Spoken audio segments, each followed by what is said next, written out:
Career satisfaction from within. Find and follow your true calling or get more satisfaction from what you do by Christopher R. Edgar.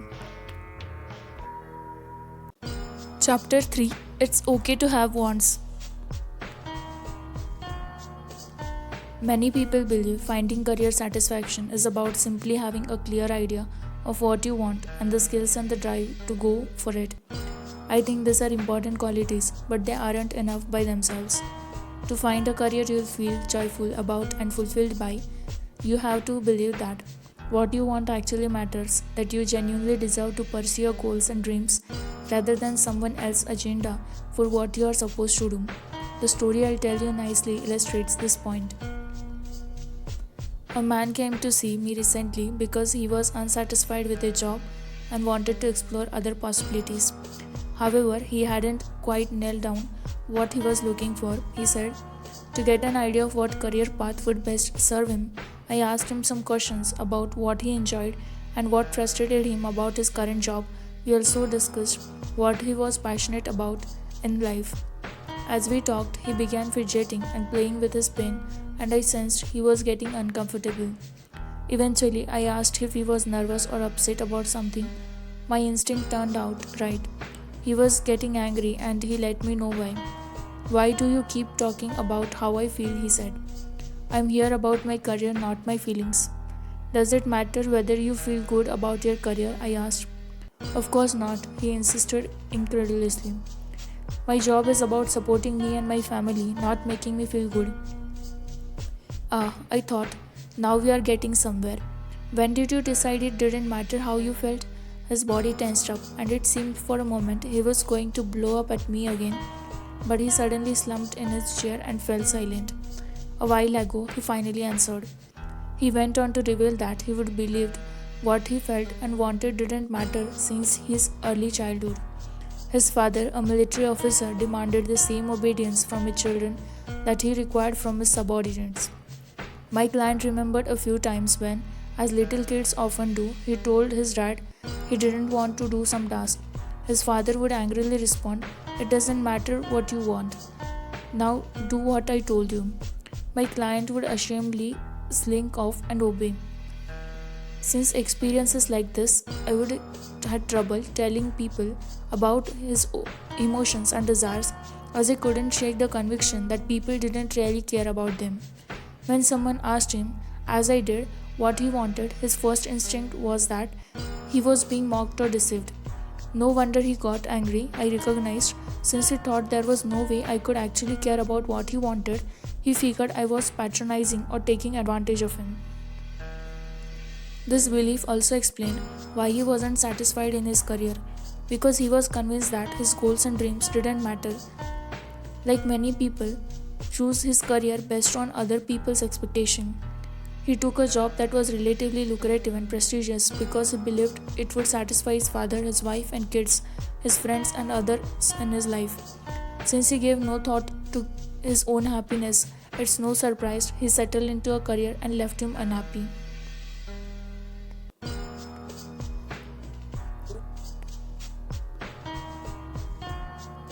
It took a little coaxing, but ultimately I was able to convince him I actually cared about what he wanted and I wouldn't scorn or ridicule him if he told me. When he began to trust that he had a safe place to reveal his desires, his seeming confusion about what he wanted evaporated and we quickly arrived at a list of career possibilities he resolved to explore. He knew what he desired and he had the talent to make it happen. He just needed reassurance that it was okay for him to have desires in the first place. I'm consistently struck by the number of people I meet who get uncomfortable talking or thinking about what they desire in life. For various reasons, they have learned it's unsafe or shameful for them to consider what they want.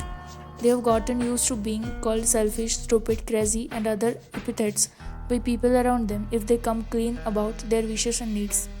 These people come to me thinking they need direction or to improve their skills if they want a fulfilling career. However, they often discover that when they can seriously put attention on what they want, deciding their next step becomes easy. In short, their problem isn't lack of motivation or experience, it's lack of self-respect. If you share this common feeling that you don't have permission to have wants or that your desires don't matter, The upcoming exercises may increase your comfort with having desires and ultimately expressing them through the career choices you make.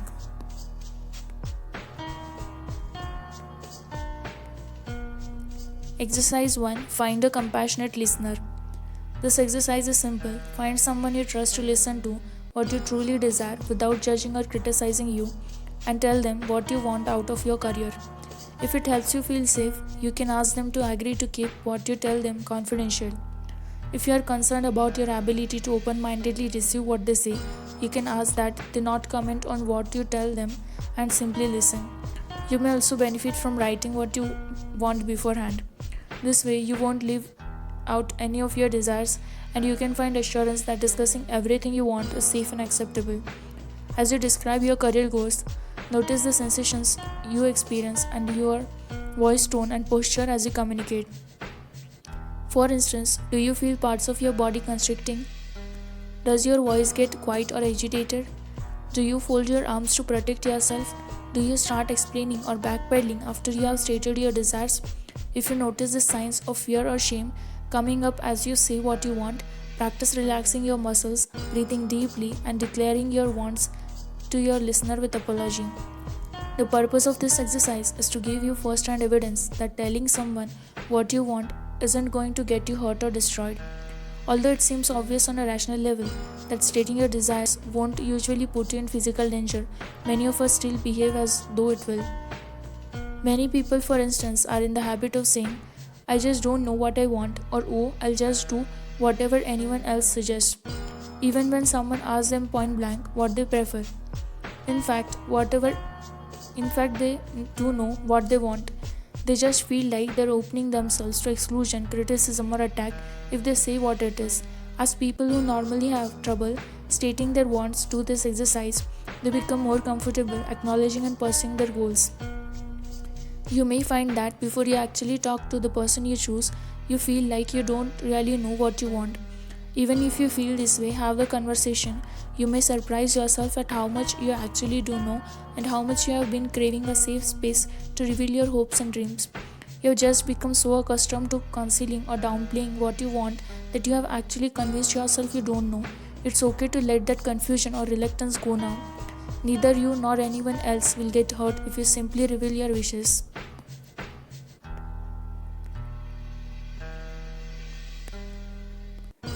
Exercise 2. Put attention on what you want. Some people aren't accustomed to thinking in terms of what they want, and their attention is instead on what would please everyone else or get them into the least trouble. It's as if their lives are movies and they are the supporting cast. Their job is to make sure the star players, perhaps their parents, bosses, or someone else, are happy, or at least to avoid bothering them. For example, you have probably met someone who's explicitly told you they think of themselves as number 2 to someone else number 1, behind the scenes, or the right-hand man or woman. These people see themselves as only here to make others' lives run smoothly, not to achieve their own goals. People who take this mindset into their careers often feel dissatisfied, not surprisingly because they didn't consider their own desires in choosing and conducting themselves in their jobs. They're feeling unfulfilled. Some people experience the world like this because they learned, perhaps at a young age, that others would shame or ridicule them if they expressed what they wanted. Others became responsible early on for taking care of someone else and got accustomed to being dependent on and putting their own needs second. Whatever the reason, these people have become so used to focusing on what others want that they have lost consciousness of their own goals and aspirations. I have found that becoming able to acknowledge and follow your desires is like building a muscle. Saying and thinking about what you want gets more comfortable the more you do it. One way you can strengthen the muscle is to consistently ask yourself throughout the day what you want in each situation you encounter. When you wake up in the morning, for instance, ask yourself, "What do I want to do today?" When you go to the grocery store, ask yourself, "What do I want to buy?" In your intimate relationship, ask, "What do I want out of this relationship?" and so on. Notice the emotions that arises as you ask these questions. Does simply asking yourself what you desire without even taking action or telling anyone feel shameful? Do you get the sense that what you want doesn't matter and that there's no point in even asking? These feelings reveal your relationship to your wants and tell you much about how you have made career decisions and the reasons for the dissatisfaction you might experience. If you see your wants as wrong, that's probably the reason for you haven't been getting what you want. Keep repeating this process and you'll likely begin feeling more comfortable with pondering and expressing what you want. As psychologist Vicky Burkus writes in 10 Commitments to Mental Fitness, accept the challenge to change. Just the exercise of checking in with yourself lets your subconscious mind know what you count, your feelings count, and your thoughts count. You may find that as you develop this desire muscle, the doubts and confusion that used to plague you about your career begin to fade away and peace and clarity take their place. You may encounter some mental resistance to doing this. That is, you may find yourself putting off having the conversation I'm describing or repeatedly forgetting about it. If this happens, repeat the exercise I described earlier about fully experiencing and releasing your inner resistance. Sit in a quiet place, breathe deeply with your eyes open, and focus your attention on telling someone your career goals and how that might make you feel. If unpleasant sensations arise in your body, keep breathing and holding them in your awareness until they pass away. Over time, this practice gradually dissolves your resistance to stating your wants. Exercise 3. You're not your self denial. Some people I have talked to have learned not only to ignore their desires but also to take pride in focusing entirely on others' needs. They see themselves as selfless, giving and noble for disregarding their wants. These are the people who seem to enjoy working for work's sake, regularly stay in the office until 2 in the morning, and refuse to delegate work to others.